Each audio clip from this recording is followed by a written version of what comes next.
Okay. सारा का नाम मैं हूँ प्रतिभा चंद्रन।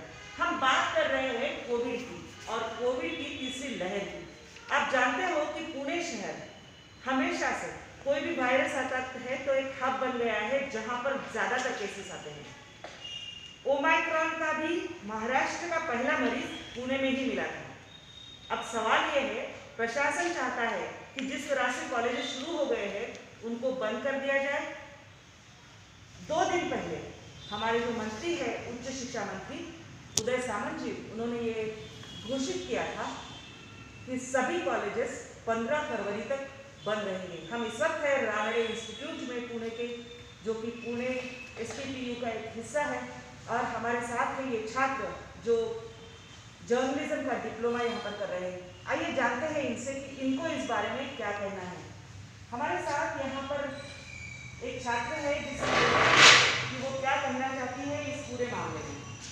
संध्या जी, आप बताइए शिक्षा किस तरह से होनी चाहिए। अब फिर से आप लोगों को 2-2.5 साल घर में रहने के बाद अब मौका मिला है कि कॉलेज पे गए, कैंपस पर आए, मजे ले, अच्छे से सीखे। फिर से हो सकता है कि ऑनलाइन क्लासेस शुरू हो। आपकी क्या राय है? मेरी ये राय है कि क्लासेस हमारे ऑफलाइन ही होने चाहिए, क्योंकि ऑफलाइन क्लासेस से हमें बहुत ज़्यादा फ़ायदा हो रहा है कि हम डायरेक्टली टीचर से बात कर सकते हैं।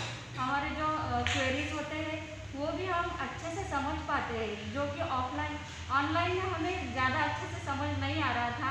ये भी हमने अनुभव किया। आप देख रहे हो कि संध्या ताई का ये राय है कि ऑफलाइन क्लासेस होनी चाहिए, लेकिन देखिएगा यहाँ पर सवाल ये भी है कि ओमाइक्रॉन का संक्रमण बहुत तेजी से बढ़ रहा है। इसे रोकना भी जरूरी है, और अगर इसे रोकने की जरूरत है तो कहीं ना कहीं ब्रेक द चेन जैसा जो फॉर्मूला होता है उससे लागू करना होगा। फिर जानते हैं ये हमारे साथ दूसरे छात्र हैं, ये क्या कहेंगे। आप बताइए कि सरकार के पास तो कोई चारा नहीं है, हमारे पास लिमिटेड इंफ्रास्ट्रक्चर है और तेजी से फैलाव हो रहा है। ऐसे में रोकने के लिए अगर आपको ऑनलाइन क्लासेस पे जाना पड़े, क्या करोगे? नहीं, ऑनलाइन में ये तो सजेशन नहीं हो सकता उसका, लेकिन ऑफलाइन से जो बच्चे अभी पढ़ रहे हैं उससे बहुत ही मायने में शिक्षा अच्छी तरह से बच्चों को समझ रहे हैं।